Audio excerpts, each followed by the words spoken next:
Top quality और consistent performance के लिए सिर्फ सिल्वर पंप नाम याद रखना। वक्फ का सियासी अपडेट।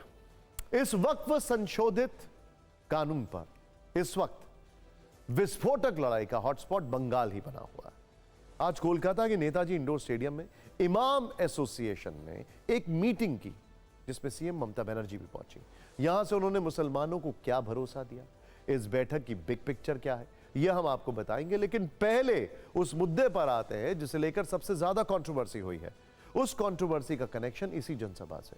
फोकस दो मुख्यमंत्रियों पर है, एक खुद ममता बनर्जी और दूसरे यूपी के सीएम योगी आदित्यनाथ। इमामों की सभा से उन्होंने योगी पर तीखा जवाबी हमला बोला, उन्हें कुंभ की भी, महाकुंभ की भी याद दिलाई।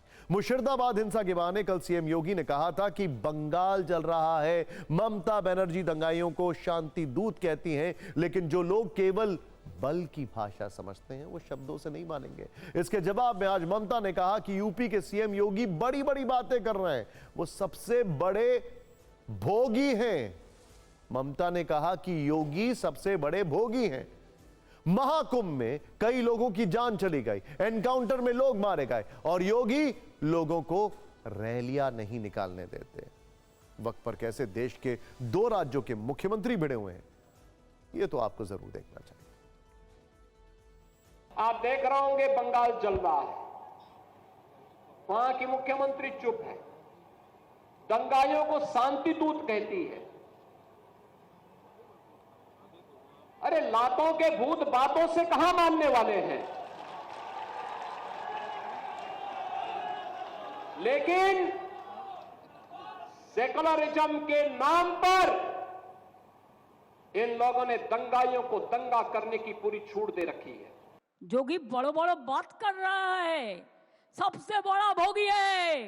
महाकुंभ में कितना लोगों का मौत हुआ, कितना लोगों ने इंजर्ड हुआ, कोई लिस्ट ऑफ पब्लिकली दिया नहीं दिया।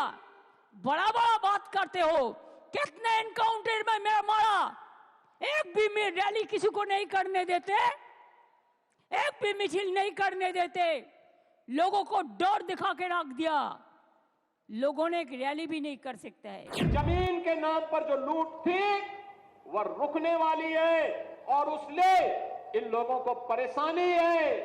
परेशानी इस बात को लेकर के कि अब गुर्गे खाली हो जाएंगे।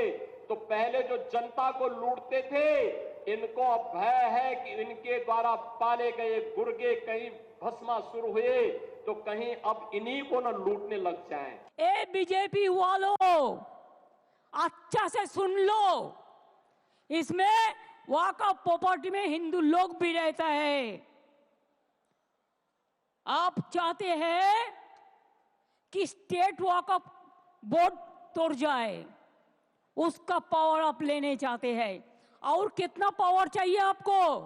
उत्तर प्रदेश के मुख्यमंत्री योगी आदित्यनाथ जी को लेकर के वो आपत्तिजनक टिप्पणी करने की बजाय इन दंगाइयों पर नियंत्रण करने के लिए योगी मॉडल का उपयोग करती तो शायद आज वहां हिंदुओं की रक्षा हो पाती। बात निकलेगी तो दूर तलक जाएगी। यहां पे तो आरोप प्रत्यारोप निकल रहे हैं, न जाने कहां तक जाएंगे। मुर्शिदाबाद हिंसा के खिलाफ आज बंगाल में बीजेपी ने विरोध प्रदर्शन भी किया। इसकी अगुवाई बीजेपी नेता और विधायक शुभेंदु अधिकारी ने की। ममता बनर्जी जहां योगी आदित्यनाथ से भिड़ी हुई हैं, तो वहीं शुभेंदु अधिकारी कह रहे हैं कि पश्चिम बंगाल को योगी आदित्यनाथ की जरूरत है। खैर, अब इमामों के साथ ममता की मीटिंग पर लौटते हैं, जिसका आयोजन कोलकाता के नेताजी इंडोर स्टेडियम में किया गया था। यहां उनके टारगेट पर सिर्फ और सिर्फ बीजेपी और उसके दो सबसे बड़े सहयोगी दल रहे। उन्होंने आरोप लगाया कि मुर्शिदाबाद में हुआ दंगा प्री प्लान्ड, यानी पहले से तय था। यह हिंसा बीजेपी, बीएसएफ और केंद्रीय एजेंसियों की मिलीभगत थी। बांग्लादेशी घुसपैठियों को बुलाकर दंगे करवाए गए। टीएमसी नेता हिंसा में शामिल होते तो उनके घरों पर हमले नहीं होते। फर्जी वीडियो के जरिए बंगाल को बदनाम किया जा रहा है। सरकार में बने रहने के लिए नीतीश कुमार और चंद्रबाबू नायडू चुपचाप बैठे रहे। याद कीजिए, इससे पहले बीजेपी ममता सरकार पर बांग्लादेश से दंगाइयों को बुलाने का आरोप लगा रही थी और अब यही इल्जाम ममता बनर्जी बीजेपी पर लगा रही है। ममता के इन दावों और बयानों की कैसी फायरिंग हुई, आइए देखते हैं।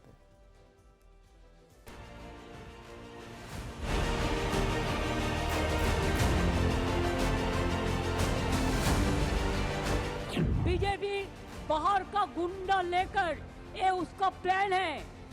उसका पहले प्लान था रामनवमी का दिन में करने के लिए, लेकिन आप लोगों ने वो प्लान भेज दिया है। ये फेलिसिएटेड मीटिंग था, जॉयफुल इवेंट था। ये लोग की दंगाई है। मोथाबाड़ी, फराक्का, शमशेरगंज में कम्युनल क्लास जो लोग किया है उनको बढ़ावा दे रहा है। उनको ममता बनर्जी भड़का रहा है, दिल्ली जाओ। अगर वॉक ऑफ एक्ट को चेंज करना है तो आप क्यों कॉन्स्टिट्यूशन अमेंडमेंट नहीं किया? 2/3 मेजोरिटी में ये एक्ट पास होना चाहिए। खाली मेजोरिटी से नहीं होता। कलकत्ता में मौलाना और इमामों से मिलने तो तुष्टीकरण है, मुस्लिम वोट बैंक है, कानून नहीं लागू होगा ये कहा जा रहा है, उकसाया जा रहा है। उन दंगाइयों को राज्य सरकार का संरक्षण है और जो वायलेंस हो रहा है स्टेट स्पॉन्सर्ड वायलेंस। ये चंद्रबाबू नायडू चुपचाप बैठे हैं, नीतीश बाबू चुपचाप बैठे हैं, पूरा सपोर्ट देता है। क्या थोड़ा दे देंगे बीजेपी, थोड़ा पावर दे देंगे इसके लिए। बिहार के मुख्यमंत्री श्री नीतीश कुमार जी को कम से कम ममता बनर्जी जी से तो नसीहत लेने की जरूरत नहीं। देश भर में लागू संशोधित वक्फ कानून राजनीति में पसंदीदा मुद्दा बना हुआ है। सब अपने अपने हिसाब से माइलेज लेने में जुटे हुए हैं। आपने देखा कि कैसे ममता बनर्जी, नीतीश कुमार और चंद्रबाबू नायडू को एक तरह से मुस्लिम विरोधी बता रहे हैं। यानी ममता खुद को मुसलमानों की सबसे बड़ी रहनुमा साबित करने की कोशिश में है। सवाल बनता है कि वो ऐसा क्यों कर रही हैं? क्या इसके पीछे कोई चुनावी या वोट बैंक वाला एंगल है? ऑब्वियस है, आइए देखते हैं। पश्चिम बंगाल में मुस्लिम समुदाय की आबादी 27% है। चुनाव बहुत नजदीक है अगले साल। राज्य की कुल 294 विधानसभा सीटों में से यह समुदाय 120 सीटों पर जीत हार का फैसला करता है। अगर विधानसभा चुनाव में वोट पैटर्न देखें तो लोक नीति CSDS के मुताबिक 2016 में 51%, 2021 में 75% मुसलमानों ने ममता बनर्जी की पार्टी TMC के लिए वोट किया। यानी मुस्लिम का बहुत बड़ा वोट बैंक ममता के साथ है। आप मुर्शिदाबाद और मालदा का समीकरण भी समझ लीजिए। मुर्शिदाबाद यानी जहां हिंसा हुई और मालदा जहां हिंसा के बाद हिंदू पलायन करके पहुंचे। 2011 की जनगणना के मुताबिक मुर्शिदाबाद में 66% मुस्लिम जबकि 33% हिंदू हैं। वहीं मालदा में 51% मुस्लिम है और 48% हिंदू हैं। दोनों मुस्लिम बहुल इलाके हैं। बस फर्क इतना है कि मुर्शिदाबाद के मुकाबले मालदा में हिंदू आबादी थोड़ी ज्यादा है। राज्य में अगले साल विधानसभा चुनाव है जिसकी जमीन शायद वक्फ के जरिए अभी से तैयार हो रही है।